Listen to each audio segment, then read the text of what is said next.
je ede amayen na ene enso eye osanabo so me de toso edu enwatwe arese ma ye hwe eye sama wudo pinti ede yesi nkodwa ne kenkan ma Facebook no eye my Liberty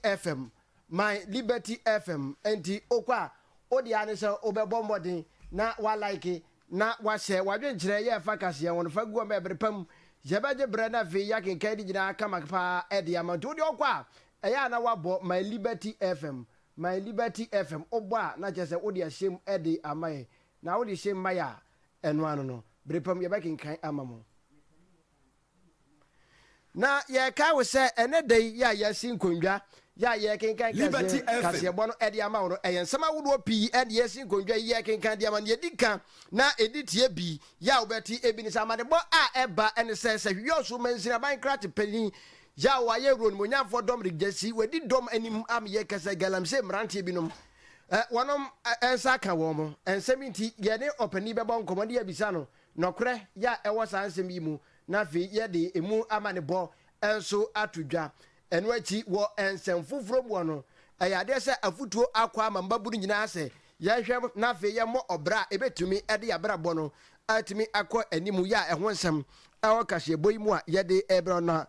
awo galam se wo nsem ya ne bekoso anso aka mu nsem adomu asuko na ye de emu ensem ede aba na amane boya eba ene se wo yen kashe boyi besan de atudwa atire mu se ye ka say ene dey ene eda ya busy sohwe no ewasi ensohwe no emofra no etnase na wono ma hyase atwro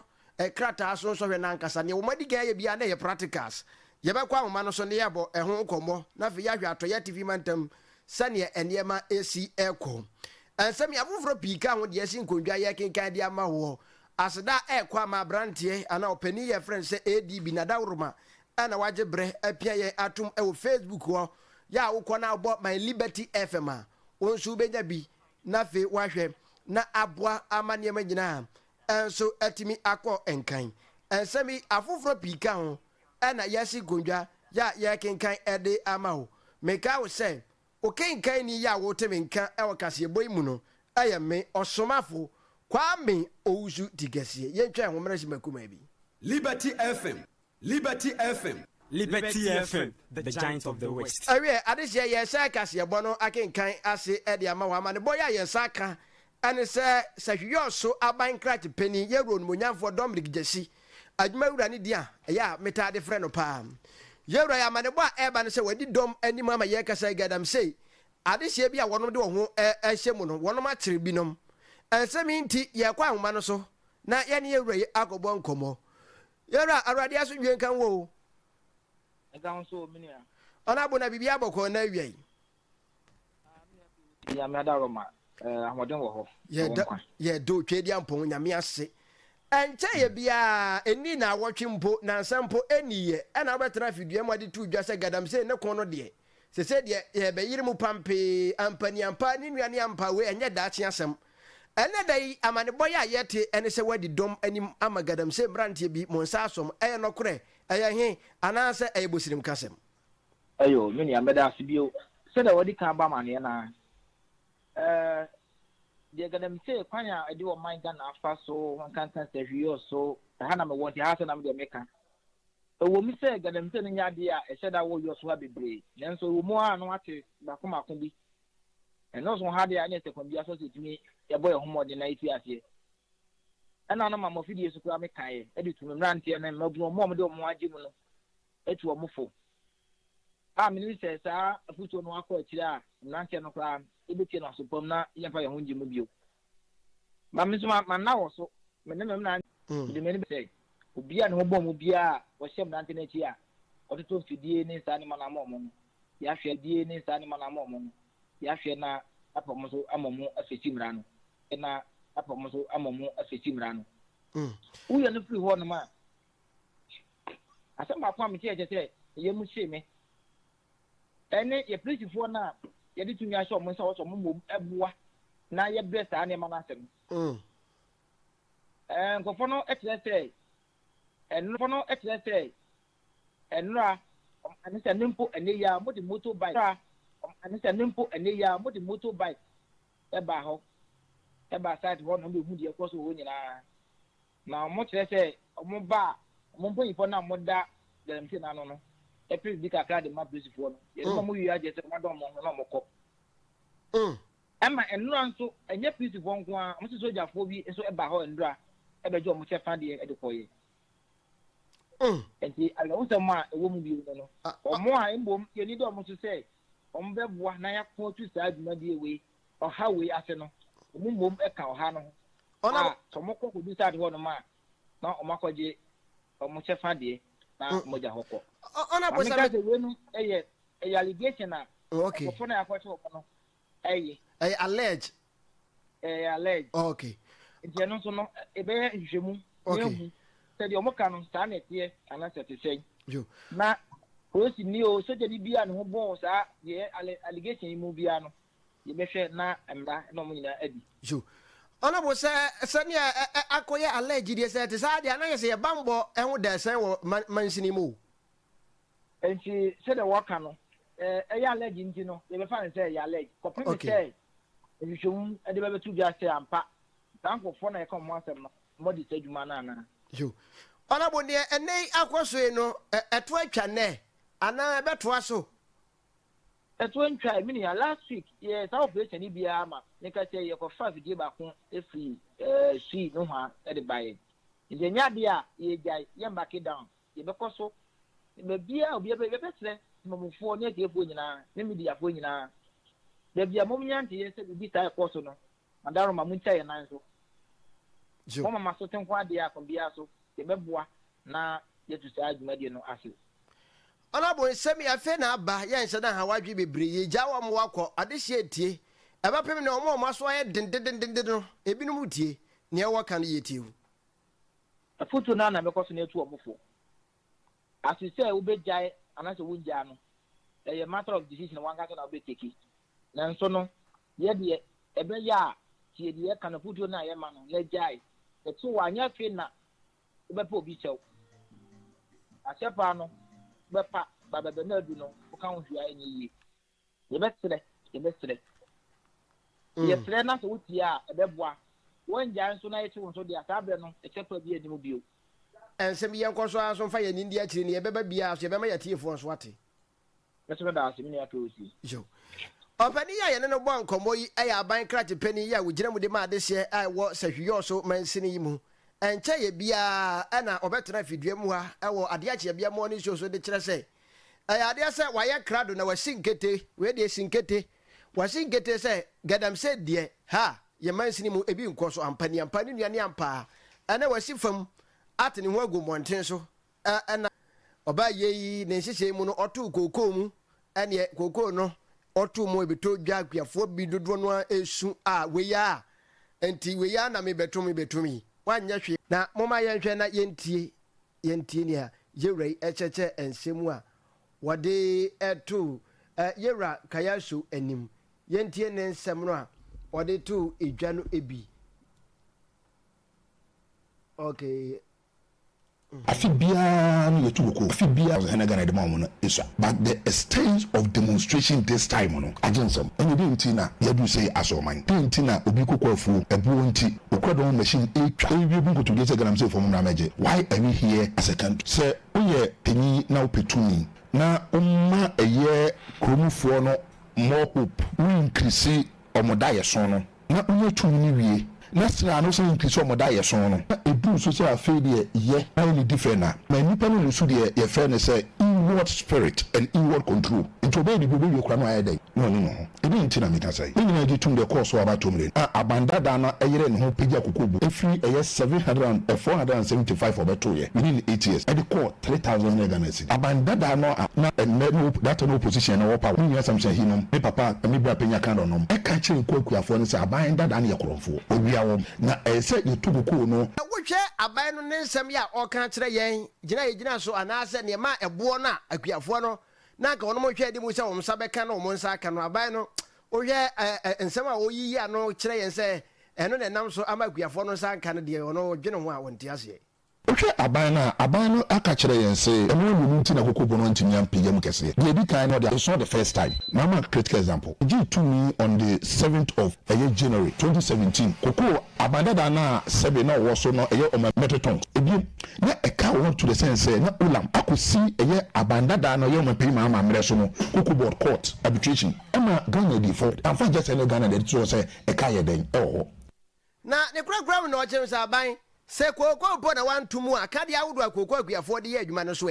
eno so what me ante so eba sa so wa ha wo pa aban no se de fa cheme etimo odin se Nebukadnezar aban look sidi na ho de na kosoro therefore koko ntimi ntum accepted the editum nanso enoma ye de sabi sidi eda eniko dollars ekra if is a farming input ebi se second ebi se rent boot ebi se motor boom ebi se eye we side ya ka di farmer no ne ebi se sidi na ho de akosoro koko ntimi ye de ntuma because something cut and paid policy in economy say yes ntimi to editum eno de kuro ni de ye adwuma no esa no so no boy de because eno so no ye de kafi amanone na eden edeba na ne ko dwom kubusa sekan boa bebi abanda da ni jaya na sidi na ahoden wo fom no saa ne te ye nte so ye ko bebi se fertilizer bebi abanda da ni jaya na that time sidi na say saa na eden ete eso nte ye ewu so ko moto brum na ye digu afidie so bebi abanda ni jaya eno no akoso by 20 Ghana cedi asaba beda so na no sidi na ahoden na o se akoso no eno na e ka de ba ye ne de eso nte aha ti aban ne sempa owura hariado ona hwe nkrato so de ma NPP amanyo konkura bata ewa atoya TV mantem yenkwa ahoma no so yekobon komo ye ne owura Michael Kwaten wono ene ye examination coordinator ewo sahwi so mansirimoni abon komo tiawa na yatwa kase bono eso yero awrade aso dwe kan wo enka onsusumo bibia boko ne de adom nyame adom ye ho ye pa nyame adom ye de awrade ase yera yanyane ntia we de tia wasi nsɔhwe no ye dika na obon komo ma uka kire se practicals na ya sha afi ne le free na ko no to aso saa kina ye wo general agree okay na to aso saa Wednesday ye wo oral English to aso aye ko jo yera me wo gide se wo de wani adi nsem ye nsɔhwe ye chi ebrande yi wo no ma share writing exams na ase no wo de wadi dia kire se na ne mekɔ na nyame adom si na ikupi mu si was ko nyame andom be bia da form boko jo okay yera be to aso aga schools okay yera afa na asha ase ochena ekɔ ne de ani be di akire bebre di ma mefa wonsi nyame ya adom ochena opani ya yene ne bɔ nkombo yi aye yera Michael Kwaten ono ena hwe nsɔhwe etworo so ewo sahwiyo so mansiri mu enwomasua tena ye ho ena owo ya yene no abɔ enkomo na fi wachre ensama hudo mu sei ede akire yin Liberty adrokrum yedo na chiripo enson kasa fidie so ana waso eguso awutie kase boyi no enam Facebook okwa abo my Liberty FM obenya bia hwe na wagya bia tie na abo bia abo mode na oye hwemu efa na pomdi mu se de be ye obenhu se hepatitis yade ebi ewo ne so ana na no enam so ema opani kwankyerefo ya ono eneda St David Alternative Natural Clinic ya Dr. David Anyele akasa ayenchechere soronko pass nde ye kasa hepatitis B yade no kura no a eno de ade na moma yentie ekwan ofa so ede ncherechere ede ema adehie nyina efa apomuden eho no ye can hepatitis yare a brebo no na viral infection no kwase mo no se oba western of hanom a nipa bebre na nya yare we ya onnim se wanya san se yentai enkwa yare sabia enkohwehwe ni moje mu hwe se ye wo sa yare we bia na ne kwa yare we fa so ba one enam yare ana se enam na yare fa so ba ti se oba wo sa hepatitis B bi na one bema hyiemu a ode yare no ma bema ana so se bema no yare na one oba hyiemu a ode yare no ye de ma oba no sexual apart from that kwan we say so no ye betumi enya no wo body contact and afin so through kissing ade no ne ana nhyɛ da nye common saa bebre sɛ ebia mfia no anase bi obi de no ho ka o age sɛ enipa no yare no wo so kase pa ansa na obi betumi anase obi betumi a eden nya yare no e de afiri ho no eti ye ka hepatitis B a viral infection ku nipa bebre na nipa bebre so ye enya bi wo western of ene Ghana nyina na wone sembu no wasan kyerem se wo hwe hepatitis B yade ya se yade no eba wo so a enseda enansenche ni bia di eba wo hu ne edudo no ya na omde akohye malaria nanso utimu se 3D malaria no enti mo ye ntie nkyeremu no a wode ma yen na wa ukọ for self examination and as a screening enso so se ekoba so obinya esan se ye brebo mu yare ni nti na brebo no di dwuma kase pa ma ye nipadua no esusu aso kakra obehunie di kan ne se chese onti de bia ka ho biem ne se enipa de wo hono mu a odwonso a ne dwonso no esese yese akokọ sade ana ye fe nanima ni nyina sesa yellow ni nsam nyina sesa na ye yellow fe de ka ho biem ne se enipa ne wo hono ma na ne boso hyehye no odi ade kakra bi na ne fu ayekutu ana se efu na hye e wo den no de beba ne se ebe se wo brebo no se brebo na pe wo se janai ko be ye wo de obenya constipation de kan bi mu ne se wo didi a na wo yefunu mu ye wo yapa